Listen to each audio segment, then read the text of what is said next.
ఓం గం గణపతయే నమః. ఐం సరస్వత్యై నమః. శ్రీ గురుభ్యో నమః. హరి ఓం. వాగర్ధావివ సంపృక్తో వాగర్ధ ప్రతిపత్తయే జగతః పితరో వందే పార్వతీ పరమేశ్వరో.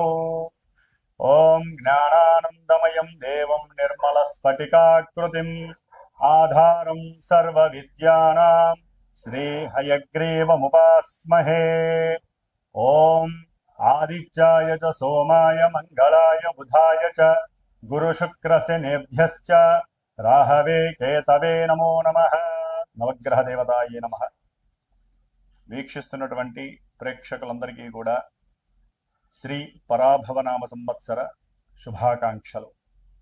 ఈ అంతరిక్ష జ్ఞానాన్ని ప్రసాదించినటువంటి మా యొక్క గురుదేవతలకి అట్లాగే పార్వతీ పరమేశ్వరులకి కూడా నవగ్రహాలకి నమస్కరిస్తూ, మరి ఈ పరాభవనామ సంవత్సరంలో మానవాళందరికీ కూడా, జీవరాశులందరికీ కూడా ప్రకృతి ద్వారా ఎన్నో విశేషమైనటువంటి శుభాలు జరగాలని, ఆయుర్వృద్ధి, ఆరోగ్యము, ఐశ్వర్యవృద్ధి జరగాలని, అనుకున్న ప్రతి కార్యక్రమం కూడా మానవాళికి శుభప్రదం కావాలని, అట్లాగే ఈ పరాభవనామ సంవత్సరంలో మరి నవనాయకుల్లో చూసినట్లయితే మనకి రాజుగారిగా గురుడు ఉండటం, ఆ గురుడికి రాజు పదవి లభించటం, అట్లాగే కుజుడికి మంత్రి పదవి, సేనాధిపతిగా చంద్రుడికి, అట్లాగే మేఘాధిపతి అర్ఘాధిపతిగా కూడా చంద్రుడికి 3 పోర్ట్ఫోలియోస్, అట్లాగే శుక్రుడికి 1 పోర్ట్ఫోలియో, బుధుడికి 1 పోర్ట్ఫోలియో లభించినాయి.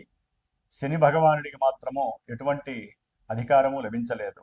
ఏది చూసినా కూడా నవనాయకుల్లో విశేషముగా ఎక్కువ మందికి శుభగ్రహాలకి ఆధిపత్యం లభించడం వలన శుభాలే కలగడానికి అవకాశం ఉంది.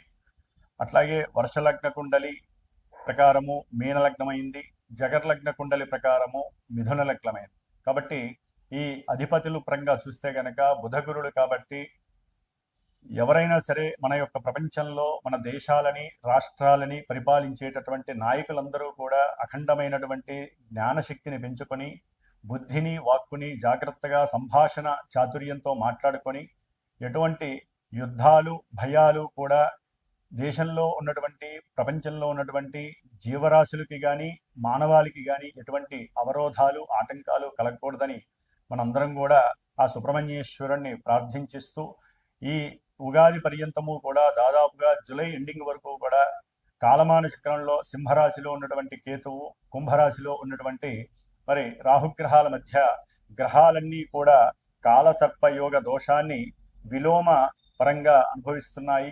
కాబట్టి ఈ మధ్యలో ఎన్నో రకాలైనటువంటి ఇబ్బందులు, ముఖ్యంగా ఉగాది తర్వాత మరి ఏప్రిల్ నెల మొత్తము కూడా మే 10వ తేదీ వరకు మరి రాశి చక్రంలో మీనరాశిలో కుజశనులు కలిసి ఉండటము అనేక రకాలైనటువంటి భయాందోళనలు, ప్రమాదాలు, అట్లాగే జల సునామీలు, యుద్ధ భయాలు కూడా ఆవరించి ఉంటాయి. కాబట్టి హనుమంతుల వారి యొక్క అనుగ్రహము మనందరికీ కలగాలని అందరూ కూడా ఆ 45 రోజులు కూడా ఎట్టి పరిస్థితుల్లో శ్రీరామ రక్షా స్తోత్రాన్ని, శ్రీరామ మంత్ర జపాన్ని, అలాగే హనుమాన్ చాలీసా పారాయణ ఎంతవరకు ఎక్కువగా అవకాశం తీసుకుంటే రోజు మొత్తంలో 5 సార్లు, 11 సార్లు, ఒక్కసారైనా సరే అందరూ కూడా మన యొక్క సనాతన ధర్మాన్ని ఆచరించే హిందుత్వం ఉన్నటువంటి వారందరూ కూడా తప్పకుండా జపించండి.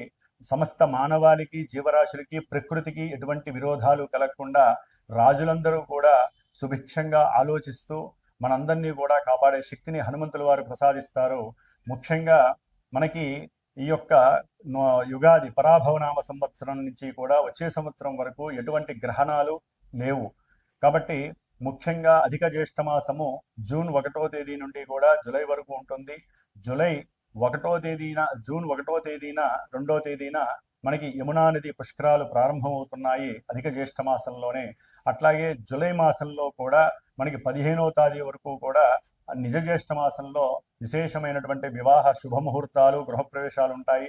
జూలై 15 నుంచి కూడా మరి గురుమూఢమి, అలాగే అక్టోబర్ 19 నుంచి కూడా 1 నెల మాసము శుక్రమూఢమి కూడా కలుగుతున్నాయి యుగాది సంవత్సరంలో. కాబట్టి ఏదైనా సరే శుభకార్యాలు చక్కగా ఈ గురుమూఢమి, శుక్రమూఢమి లేకుండా మంచి సమయాల్లో అనుభవిస్తే చాలా మంచిది. ముఖ్యంగా ఈ ఉగాది నామ సంవత్సరంలో మేషాదిగా మీనరాశి పర్యంతం వారికి, అశ్విన్యాది రేవతి నక్షత్రం వారికి కూడా రాశుల ప్రకారం ఎవరి రాశి ప్రకారము ఏ గ్రహాలు, ముఖ్యంగా మేషరాశి నుంచి మిథున రాశిలో ఉన్నటువంటి గురువు జూన్ 1వ తేదీ వరకు ఆయన అక్కడే సంచరిస్తూ, జూన్ 2వ తేదీ నుండి కూడా అక్టోబర్ 31వ తేదీ వరకు కూడా ఉచ్చస్థిత రాశి అయినటువంటి కర్కాటక రాశి మిత్ర రాశిలోనూ ఉంటూ, అట్లాగే ఆయన 5వ రాశి అయినటువంటి సింహరాశిలో నవంబర్ 1వ తేదీ నుండి జనవరి 25 వరకు కూడా రుజుమార్గంలో ఉండి, జనవరి 25 నుంచి జూన్ 15, 16 వరకు కూడా మరి మళ్ళీ వక్రించి కర్కాటక రాశిలో సంచారం చేస్తూ ఉంటారు. కాబట్టి గురువు యొక్క అతిచార సంచార ప్రభావం వలన ఎన్నో రాశుల వారికి మూడు విధాలైనటువంటి ప్రభావాలు, మంచి చెడులు జరగడానికి అవకాశం ఉంటుంది. మరి ఆ యొక్క గురువు యొక్క అతిచార ప్రభావం తొలగాలంటే ఎక్కువగా గురు దత్తాత్రేయుని వారి యొక్క చరిత్రను కానీ, లేదా దక్షిణామూర్తి వారి యొక్క పూజలు హోమాలు కానీ చేసుకోవడం ద్వారా నిత్యము కూడా అందరూ కూడా ముఖ్యముగా గురువుకి సంబంధించినటువంటి, శనికి సంబంధించినటువంటి విష్ణు సహస్రనామ పారాయణ ఎవరైతే చేస్తారో నక్షత్ర దోషాలన్నీ కూడా తొలగిపోయి శుభప్రదమైనటువంటి వివాహ యోగాలు కానీ, విద్యా యోగాలు, సంతాన యోగాలు, అట్లాగే గృహ యోగాలు కలగడానికి అవకాశాలు ఉన్నాయి. ముఖ్యంగా మరి ఈ యుగాది పరాభవనామ సంవత్సరంలో ద్వాదశ రాశుల వారికి ఏ రాశుల వారికి ఏ విధంగా ఉంటుందో తెలుసుకునే ముందు మరి ఒక్కసారి గురువు యొక్క నామస్మరణం. ఓం గురవే సర్వలోకానాం భిషజే భవరోగిణాం నిధయే సర్వ విద్యానాం శ్రీ దక్షిణామూర్తయే నమో నమః. మీనరాశి శ్రీ పరాభవనామ సంవత్సరంలో మీనరాశి వారికి గ్రహ గోచార స్థితుల్ని గనక మనం గమనించినట్లయినా, అలాగే ఈ మీనరాశి వారికి సంవత్సరం అంతా కూడా ఆదాయము, వ్యయము, రాజపూజ్యము, అవమానాల్ని పరిశీలించి, అట్లాగే ముఖ్యంగా ఈ యొక్క మీనరాశిలో ఉన్నటువంటి నక్షత్ర సమూహాలు ఏమిటా అని చెప్పి మనం తెలుసుకున్నట్లయితే కనుక వీరికి పూర్వాభాద్ర నక్షత్రము 4వ పాదము, ఉత్తరాభాద్ర నక్షత్రం 1, 2, 3, 4 పాదాలు, రేవతి నక్షత్రం 1, 2, 3, 4 పాదాలు. ఈ నక్షత్ర సమూహం అంతా ఈ మీనరాశిలో ఉంటుంది. మరి మీనరాశి వారికి సంవత్సరంలో ఆదాయం 14 గాను, వ్యయం 11, రాజపూజ్యం 7, అవమానం 2 ఉన్నంతలో వీరు సేఫ్ జోన్లోనే ఉన్నట్టుగా భావించాలి. అదేంటి గురువు గారు, మీనరాశి వారికి మరి ఏలినాడి శని దోషం కదా అంటే, ఏలినాడి శని దోషం కర్మల్ని నివృత్తి చేస్తుంది. కర్మల్ని కూడా మంచిగా మనకి సౌకర్యవంతంగా, శుభవంతంగా ఇచ్చే అవకాశం శని ఒక్కడికే ఉంది, మిగతా గ్రహాలకి ఎవరికీ లేదు. శని భగవానుడు మీనరాశి వారికి జన్మ యొక్క రాశిలో ఉండి, నెత్తి మీద ఉండి, ఏలినాడి శని ప్రభావం అంటే భయపడటానికి కాదండి. పూర్వజన్మ కర్మలు, మనం పుట్టినటువంటి సమయానుసారంగా ఉన్నటువంటి గ్రహస్థితులు, దశలు, అంతర్దశలు అవన్నీ కూడా శని యాక్టివేట్ చేస్తూ వాళ్ళందరూ ఇవ్వాల్సినవన్నీ ఈయన చక్కగా లాగేసుకొని ఆయన ఇస్తూ ఉంటాడు. కాబట్టి ఎందుకంటే మృత్యు ప్రదాత, అసలు మనిషికి మోక్షం కలగాలంటే మృత్యు వస్తేనే కదా మోక్షం కలిగేది. మరి ఆ మృత్యుని ఎవరి చేతిలో పెట్టుకున్నాడు? మహానుభావుడు శని, వారి యొక్క అన్నగారు అయినటువంటి యముడు, అధిదేవత. కాబట్టి శని భగవానుడు చాలా చాలా చాలా కర్మ ఫలప్రదాయకుడు. ఆయన ఆరాధించిన వారికి విశేషమైనటువంటి మోక్ష ప్రాప్తి కలుగుతుంది. ఎటువంటి దోషాలైనా తొలగించే శక్తి శనికి మాత్రమే ఉంది ఆరాధిస్తే. కాబట్టి వీరికి ఏలినాటి శని ప్రభావం వలన ఎప్పుడూ కూడా ఒంటరి పోరు చేస్తున్నాం అనేటటువంటి మానసిక దిగులు ఎక్కువగా ఉంటుంది. ఎక్కడైనా దూరంగా వెళ్ళిపోదాము, అట్లాగే కొంతమందికి దీర్ఘకాలిక అనారోగ్యాల వలన అసలు ఇంకా జీవితం చాలిస్తే పోతుందేమో, ఇంత అవసరమా, ఇంకా ఎన్ని రోజులు ఈ బాధలు భరాయించాలని బాధపడి ఏడ్చేవాళ్ళు మీనరాశి వాళ్ళు చాలా మంది ఉంటారు. ప్రతి దానికి శని భగవానుడే కారణం అండి. వాళ్ళు ఏడిస్తేనే ఆయువు తరుగుతుంది, నవ్వితే ఆయువు పెరుగుతుంది. కాబట్టి ఈయన మరి ఏడుపునిచ్చేవాడు శని భగవానుడే. కార్య ఆటంకాల ద్వారా మానసిక సంక్షోభాన్ని చేసి మరి రక్త ప్రసరణలో ఎన్నో తేడాలు వచ్చి హార్ట్కి, లంగ్స్కి, మూత్రపిండాలకి, ఇంకా ఎన్నో అవయవాలని ఆయన క్షోభింపజేసి, శుష్కింపజేసి మరి అనారోగ్యాన్ని క్రియేట్ చేసి ఆయువుని తగ్గించేవాడు ఎవడయ్యా అంటే శని భగవానుడు. అట్లాగే వీరికి ఉచ్ఛ్వాస నిశ్వాస విషయాలలో కూడా ఎన్నో తెలియనటువంటి ఇబ్బందులు కలుగుతూ ఉంటాయి. ధన విషయంలో వీరు ఎవరికైనా సహాయం చేద్దాం అనుకున్నా, వీరికి ఎవరైనా సరైన సమయానికి సహాయం చేయకపోయినా ఒక్కసారి నిర్లిప్తతతో ఉంటారు. జీవితంలో అన్నీ కోల్పోయిన వారులాగా ఉండే అవకాశం ఉంటుంది. పూర్వంలో చేసుకున్నటువంటి సమస్యలని నేను ఎంతవరకు గెటాన్ కావాలి అనేటటువంటి మానసిక దౌర్భాగ్యకరమైనటువంటి ఎన్నో ఆలోచనలు, ఇబ్బందులు వీరిని చాలా క్షోభింపజేస్తూ ఉంటాయి. కాబట్టి వీరికి ఉద్యోగంలో లేదా ప్రమోషన్స్లో సరైన సమయానికి రాకపోయినా బాధపడుతూనే ఉంటారు. ఈ మీనరాశి వారి సంవత్సరం అంతా కూడా దేహ అనారోగ్యం సూక్షింపబడుతుంది, ఇబ్బంది పడే అవకాశం ఎక్కువగా ఉంటుంది. ఆర్థికంగా ఫ్లక్చువేషన్స్ ఎక్కువగా ఉంటాయి. చేసే ఉద్యోగంలో అవతల వ్యక్తులు, ముఖ్యంగా కళ్యాణ సంబంధిత విషయాలలో, ఉద్యోగ విషయాలలో మీ కింద పనిచేసేటువంటి వాళ్ళ ద్వారా కానీ, లేదా మీ కుటుంబీకుల ద్వారా కానీ, వ్యాపారంలో మీ కింద పనిచేసే వాళ్ళ ద్వారా కానీ మీకు కాస్త ద్రవ్య నష్టాలు కలగడానికి, మోసపూరితమైనటువంటి సమస్యలు ఎదుర్కోవడానికి, అట్లాగే వ్యాపారము, ఉద్యోగము, భార్యాభర్తల దాంపత్యపరంగా కంపల్సరీ లోకల్లో మీరు ఏదైనా కొన్ని ఇబ్బందికరమైన చర్యలు చేపడితే వాటి ద్వారా పోలీస్ స్టేషన్లు, అట్లాగే కోర్టు కేసులు, వాటి ద్వారా ధనాన్ని నష్టపోవడం జరిగే అవకాశాలు ఎక్కువగా ఉన్నాయి. అట్లాగే విదేశాలకు ఎవరైనా సరే విద్యపరంగా వెళ్ళాలి అనుకున్నా, ఉద్యోగపరంగా ఆ విషయంలో కూడా ఎన్నో ఆటంకాలు ఎదురయ్యే అవకాశాలు ఉంటాయి మీనరాశి వారికి. కాబట్టి ఈ సంవత్సరం అంతా వీరు శని భగవానుడికి సంబంధించినటువంటి ధ్యాన శ్లోకం చేయండి. దశరథ శని స్తోత్రాన్ని నిత్యము పాటించండి. 12 నామాలు ఉంటాయని జపించండి. ప్రతి శనివారం ఉపవాస దీక్షలు అనుభవించండి. లేని వారికి, కుంటి వాళ్ళకి, గుడ్డి వాళ్ళకి, అనాథలకి, ముసలి వాళ్ళకి, కాళ్ళు చేతులు లేని వాళ్ళకి, వీళ్ళందరికీ ఏదో రకంగా మీ మనసుకి తోచింది, మీరు 100 రూపాయలు సంపాదిస్తే ఒక 5 రూపాయలు 10 రూపాయలు వాళ్ళకి కావలసిన వస్తువులను కొనివేయండి. అట్లాగే అనాథాశ్రమాల్లో అన్నదానాలు చేయించండి. మీకోసం మీరు చేయాలనుకుంటే కుటుంబ పరంగా కానీ, మీ పరంగా కానీ, ముఖ్యంగా శనికి సంబంధించిన జపము, క్షీరతర్పణము, అట్లాగే శనికి సంబంధించినటువంటి హోమాదులు, మృత్యుంజయ పాశుపత హోమం తప్పకుండా చేసుకోండి. లేదా ఆయు క్షీణం కలగడానికి అవకాశం ఉంటుంది, కార్యభంగాలు కలగడానికి అవకాశం ఉంటుంది. ఎందుకంటే మీనరాశి వారికి డిసెంబర్ 5 వరకు కూడా 12వ స్థానంలో ఉన్నటువంటి రాహువు కూడా జ్ఞాన పీడని, నేత్ర పీడని కలగజేస్తూ, జన్మరాశిలో ఉన్న ఏలినాటి శని, ద్వాదశంలో ఉన్నటువంటి రాహువు ఉద్యోగంలో అయితే కనుక వాళ్ళు పడే టెన్షన్స్ అంతా ఇంత కాదండి. కాబట్టి అవన్నీ తగ్గాలంటే రాహుకు అధిష్టాన దేవత అయినటువంటి దుర్గాదేవికి సంబంధించిన చండీ హోమం కానీ, చండీ సప్తసతిలో అర్గలా స్తోత్రాన్ని కానీ, లేదా యాదేవి సర్వభూతేషు బుద్ధి రూపేణ సంస్థిత నమస్తస్తే నమస్తస్తే నమస్తస్తే నమో నమః, యాదేవి సర్వభూతేషు వృత్తి రూపేణ సంస్థిత నమస్తస్తే నమస్తస్తే నమస్తస్తే నమో నమః. ఇలాంటివి ఎన్నో మనకి భగవంతుడు ఇచ్చాడు. కాబట్టి అమ్మవారి యొక్క నామాలు ఏదో ఒకటి పట్టుకోండి. మీకు విద్య అయితే విద్యకి సంబంధించింది ఉంది. అట్లాగే రాహు వలన కలిగేటటువంటి అనారోగ్య సమస్యలు అయితే రోగాన్ అశేషాన్ అనేటటువంటి మంత్రం ఉంది. ఒక బ్రాహ్మణి కూర్చోబెట్టి ఇన్ని వేల సార్లు చేయించండి, ఆ తీర్థాన్ని చేసుకోండి, చక్కగా హోమం చేయించండి.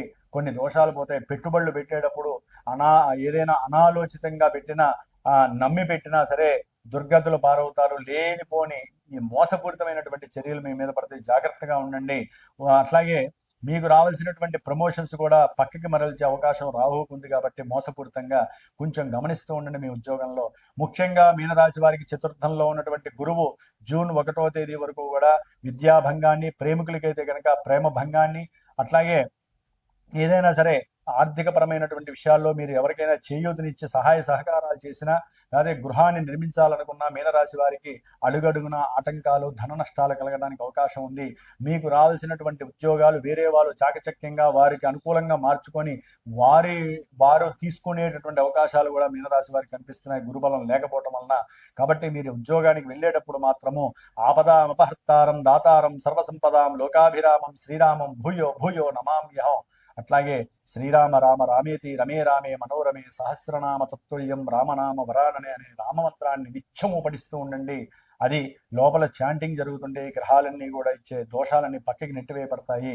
అట్లాగే విద్యార్థులకి కష్టకాలము, రియల్ ఎస్టేట్ వాళ్ళకి కష్టకాలం జూన్ వరకు కూడా. అట్లాగే ఎవరైనా సరే అమ్మేవాళ్ళు, కొనేవాళ్ళు వ్యాపార రీత్యా ఇబ్బందులు పారే అవకాశం ఉంటుంది. ఉద్యోగ రీత్యా, ధనరీత్యా కూడా ఇబ్బందులు ఎదురవుతూ ఉంటాయి. అయితే జూన్ 1వ తేదీ తర్వాత గురువు యొక్క అతిచారత్వ ప్రభావం వలన ఆయన మళ్ళీ ఉచ్చస్థిత రాశి అయినటువంటి కర్కాటక రాశి మిత్రరాశిలోకి ప్రవేశించినప్పుడు ఈ యొక్క మీనరాశి వారికి అక్టోబర్ 31వ తేదీ వరకు విశేషమైనటువంటి భోగ భాగ్య ధనాదులు కలుగుతున్నాయి. ఉద్యోగంలో ప్రమోషన్స్ వస్తాయి. కొంతమందికి ఉద్యోగం మీద విరక్తి చెంది ఉద్యోగాలు రాక అప్పటి వరకు ఇబ్బందులు పడ్డ వాళ్ళు ఉన్నతమైనటువంటి వ్యాపార ధోరణి ఆలోచిస్తుంటారు. కొంతమంది ఉన్నతమైనటువంటి విద్యల రీత్యా ఇంట్లో సర్ది చెప్పి చక్కగా ఏదో రకంగా వారికి కలిసి వచ్చి విదేశాలకు వెళ్ళి చక్కగా చదువుకునే యోగం కలుగుతుంది.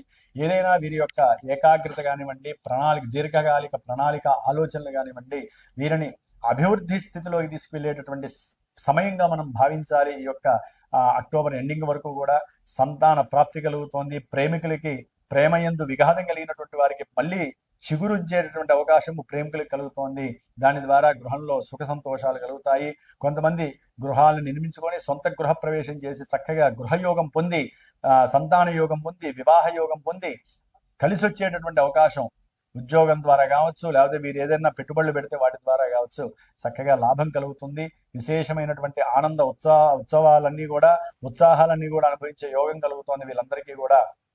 మీనరాశి వారికి దాదాపుగా నవంబర్ 1 నుంచి మళ్ళీ జనవరి ఎండింగ్ వరకు కూడా ఈ యొక్క గురువు 6వ స్థానంలోకి సింహరాశిలోకి వచ్చినప్పుడు ఉద్యోగంలో మళ్ళీ అవకతవకలు జరిగే అవకాశము, ఉద్యోగ భంగాలు కలగటం, జ్ఞాతులు అంటే ఎవరైనా సరే మేనరికం సంబంధించిన వాళ్ళు, మేనత్తలు కావచ్చు, మేనళ్ళు కావచ్చు, మేనరిక బంధువులు కావచ్చు, లేకపోతే ఉద్యోగంలో పనిచేసే వాళ్ళు కావచ్చు, తండ్రి తరపు బంధువులు కావచ్చు, ఉద్యోగంలో మీకు పడినటువంటి వాళ్ళు కావచ్చు, శత్రువులుగా మారి మీ ఉద్యోగం వైపు కన్ను వేసి మీ ఉద్యోగంలో మిమ్మల్ని లేకుండా చేసేటటువంటి పరిస్థితులకి పన్నాగాలు పొందే అవకాశాలు ఉంటాయి ఆ సమయంలో.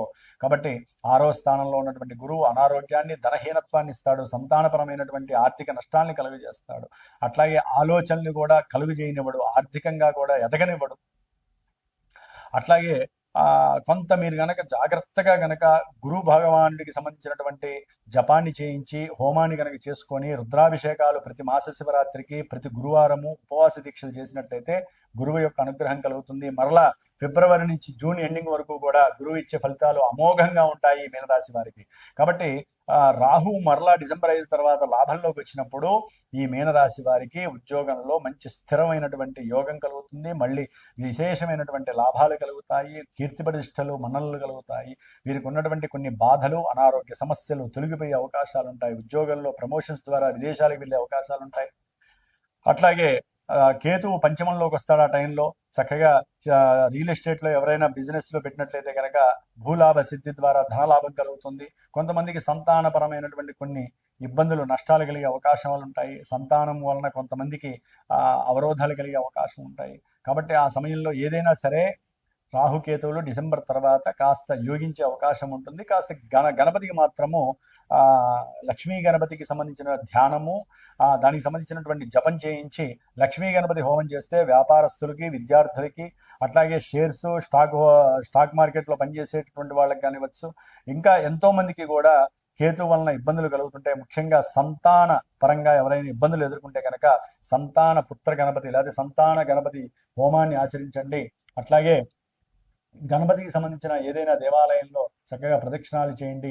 ఆయనకి ఏదైనా ఇంత వెండితో చేసినటువంటి దానం చేయండి, శుభప్రదం కలుగుతుంది. ఏదైనప్పటికీ కూడా జన్మజాతకం అనేటటువంటిది మనకి మూలమండి. ఎందుకంటే గ్రహ గోచారంలో చంద్రుడు ఓన్లీ మానసిక స్థితి ప్రకారము ఈ గ్రహం ఇలా తెలియజేస్తుందని మాత్రమే చెప్తుంది. కానీ వీటన్నిటికీ మూలమంతా కూడా, బేస్ అంతా కూడా మనం పుట్టిన సమయము, తిథి, వారము ఇవన్నీ కూడా నిర్ణయిస్తాయి. మరి మనం పుట్టిన సమయాల్లో ఉన్నటువంటి లగ్నం ఏంటి, దశలేంటి, అంతర్దశలేంటి, ఇప్పుడు ఏం జరుగుతున్నాయి, ఆ దశలు అంతర్దశ నాదులు ఎక్కడున్నారు గోచారంలో, సూర్యచంద్రులు ఏ ఏ భావాల్ని యాక్టివేట్ చేస్తున్నారు, మరి అసలు మనకి విద్య, వివాహము, యోగము, సంతానము, అట్లాగే రాజయోగాలు, ముఖ్యంగా మనకు కావాల్సిన ఈవెంట్ వైజ్ ఇప్పుడు ఇది జరుగుతుందా లేదా అనే విషయాలన్నీ కూడా జన్మజాతకం చక్కగా ప్రస్ఫుటం చేస్తుంది. సరైన గురువుని ఎంచుకోండి, ఆ గురువుతో మాట్లాడండి, మీ జ్యోతిష పరిజ్ఞానాన్ని చక్కగా ఆయన ద్వారా తెలుసుకోండి, మీ జాతకంలో ఉన్న విధి విశేషాలని చక్కగా తెలుసుకోండి. అట్లాగే జాతకంలో ఉన్నటువంటి దోషాలు ఏమన్నా ఉంటే గురువు ద్వారా చెప్పించుకొని గోచారంలో ఉన్న దోషాలని సంపుటీకరణం చేసి ఆయన చెప్పినట్టుగా ఆచరించండి, యోగాల్ని పొందండి.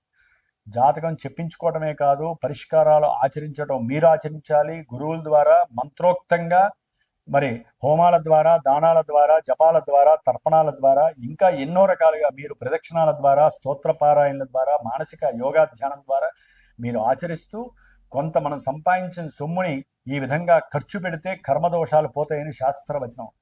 కాబట్టి కర్మదోషాలు విన్నంత మాత్రాన పోవు, ఖర్చు పెడితేనే పోతాయి. మనసు ఖర్చు పెట్టాలి, శరీరం ఖర్చు పెట్టాలి. మనం సంపాదించిన శరీరం ద్వారా సంపాదించిన సొమ్ముని కూడా ఖర్చు పెడితేనే మనకున్న దోషాలన్నీ కూడా పోతాయి. చక్కటి మానసిక ప్రశాంతత కలుగుతుంది, ఆరోగ్యం కలుగుతుంది. కాబట్టి ఈ సంవత్సరంలో చక్కటి గురువు ద్వారా మీరు చక్కగా జ్యోతిష శాస్త్రం ద్వారా జాతక పరిశీలన చేయించుకోండి. మీకు ఉన్నటువంటి శుభాలని కనుక్కోండి, మీకు కలుగుతున్నటువంటి ఇబ్బందులు ఏంటో కూడా కనుక్కోండి, వాటికి పరిష్కారాలు ఆచరించండి. ఇవేమీ లేవండి, మాకు మరి కృష్ణా జ్యోతిష్యం ద్వారా చక్కగా వారి యొక్క ఈవెంట్స్ ఎప్పుడు జరుగుతాయో ఆ సమయంలో ఒక గురువుని సంప్రదించే సమయంలో ఉన్నటువంటి గ్రహస్థితి మీ జన్మజాతకానికి యాక్టివేట్ అవుతుంది. మీకు కావాల్సినటువంటి ఈవెంట్ని కూడా తెలియజేస్తుంది, అవుతుందా అవదా కూడా తెలియజేస్తుంది. ఈ విధంగా హనుమంతుడిని ఎక్కువగా ఆరాధిస్తూ ఉండండి. ఈ సంవత్సరం అంతా సుబ్రహ్మణ్యేశ్వర స్వామి డిసెంబర్ వరకు ఆరాధించండి. మీకున్న ఎన్నో ఇబ్బందులన్నీ కూడా అలా తొలగిపోయి ఆ స్వాముల యొక్క అనుగ్రహం మీకు కలుగుతుంది. ఓం సుబ్రహ్మణ్యేశ్వరాయ నమః.